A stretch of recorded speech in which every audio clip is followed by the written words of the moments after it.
안녕하세요. 밝아오는 새벽 10월 27일 보리떡 시작합니다. 오늘 말씀의 제목은 욥의 고백입니다. 그리고 함께 보실 말씀은 욥기 42장 1절에서 6절입니다. 욥이 주님께 대답하였다. 주님께서는 못하시는 일이 없으시다는 것을 이제 저는 알았습니다. 주님의 계획은 어김없이 이루어진다는 것도 저는 깨달았습니다.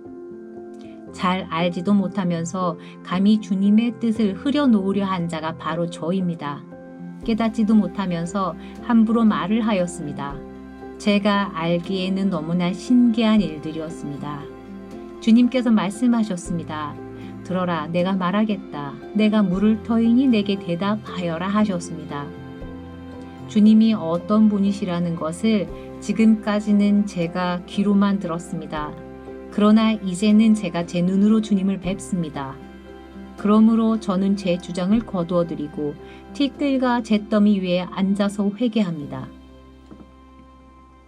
오늘 말씀과 삶에 실린 내용은 리워야단입니다. 그리고 본문도 41장입니다.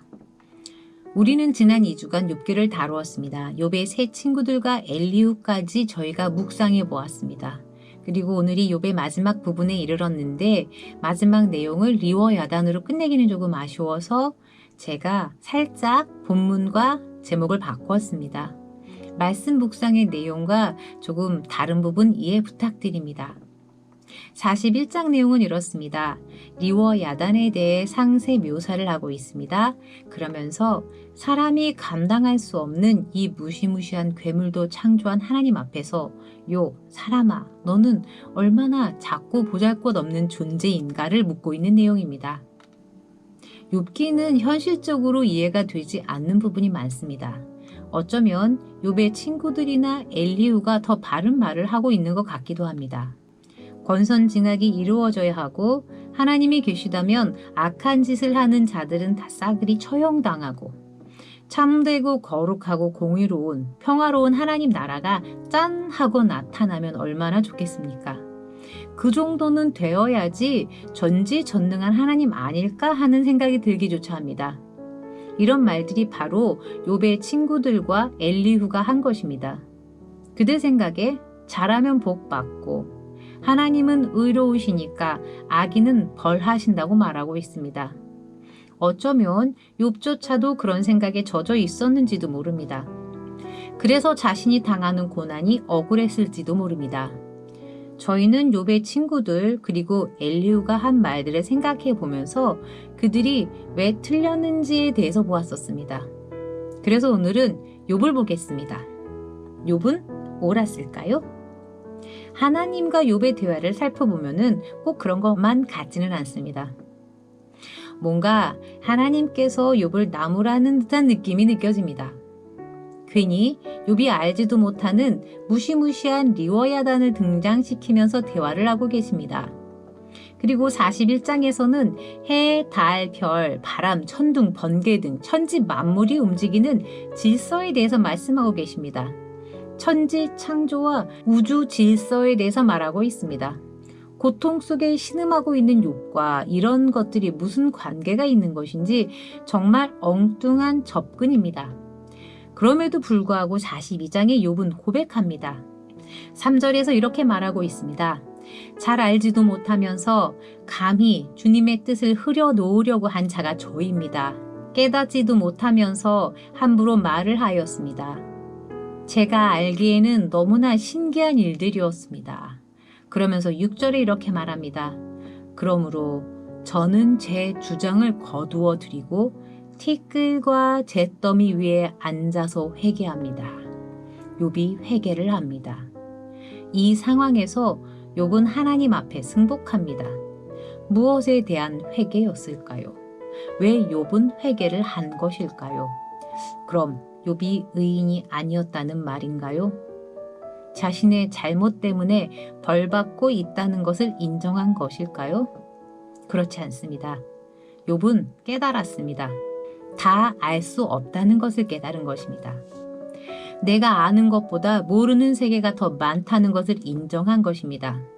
욥기는 하나님의 절대 주권을 선포하고 있습니다. 세상에 의인은 없나니 하나도 없다고 하셨습니다. 오직 한 분 예수님 뿐입니다.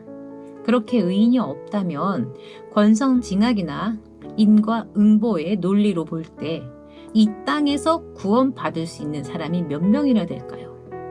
자신의 의로 구원을 받을 사람이 몇 명이 될까요?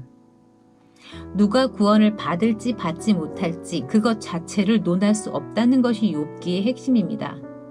그것이 하나님의 절대 주권입니다. 구원은 하나님의 절대 주권입니다. 리워야단을 만들든 해를 만들든 사계절을 지나게 하든 식물이 싹을 내든 빛과 어둠이 나뉘든 혼동 속에 있든 하나님의 계획이십니다. 하나님의 능력입니다. 그리고 심판 역시 오직 하나님의 절대 주권에 속해 있다는 것을 선포하고 있는 것입니다. 권선징악을 말하는 것도 인과응보를 말하는 것이 아닙니다. 모든 것이 하나님의 절대 주권 아래에 있다는 것입니다. 권선징악 인과응보? 내가 착하게 살고 있으니 잘 살아야 하는데 왜 그렇지 못한 거지?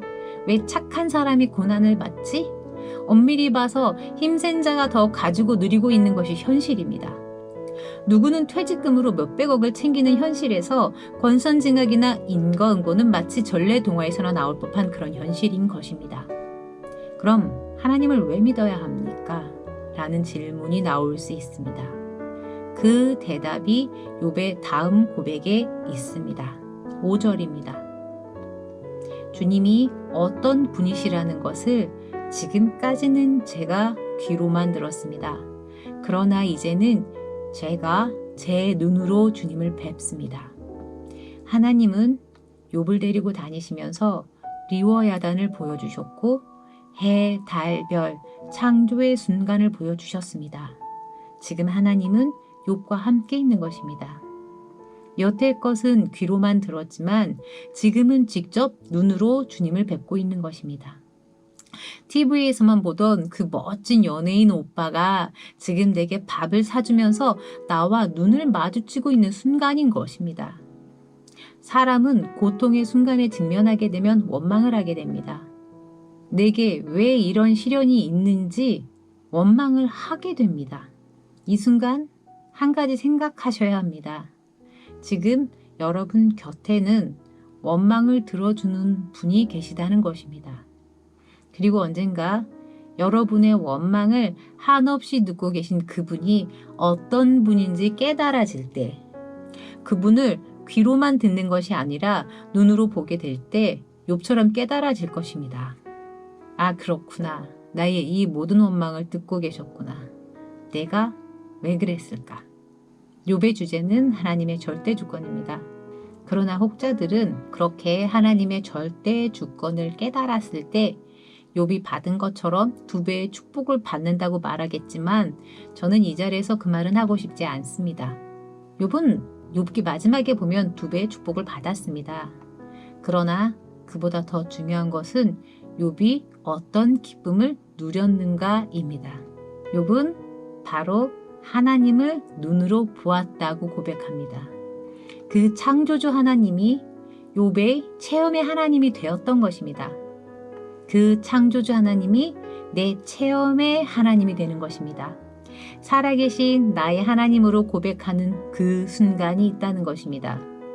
그럴 때 수많은 순교자들의 삶이 그랬던 것처럼 예수님의 제자들의 삶이 그랬던 것처럼 그 삶이 눈에 보이는 물질적인 축복을 넘어서서 하나님과 동행할 수 있는 큰 기쁨을 전달해 주는 것입니다. 욥은 그것을 느꼈던 것입니다. 함께 기도하겠습니다. 사랑의 하나님, 욥처럼 하나님과 함께 있음을 느끼고 싶습니다. 하나님의 절대 주권 아래 승복하며 내게 주어진 현실을 감당할 수 있게 하여 주시옵소서. 내가 살고 있는 이 땅을 하나님의 나라로 만들게 하시고 공평과 정의가 세워지며 하나님의 형상을 닮은 자로서의 책임을 다할 수 있는 그런 저희가 되게 도와주시옵소서. 오늘 하루도 주님과 동행하기 원합니다. 창조주 하나님을 귀로만 듣고 알았던 하나님이 아니라 내 삶에 동행하시는 나의 하나님으로 고백하는 하루가 되게 도와주시옵소서. 감사드리며 예수님의 이름으로 기도드립니다. 아멘.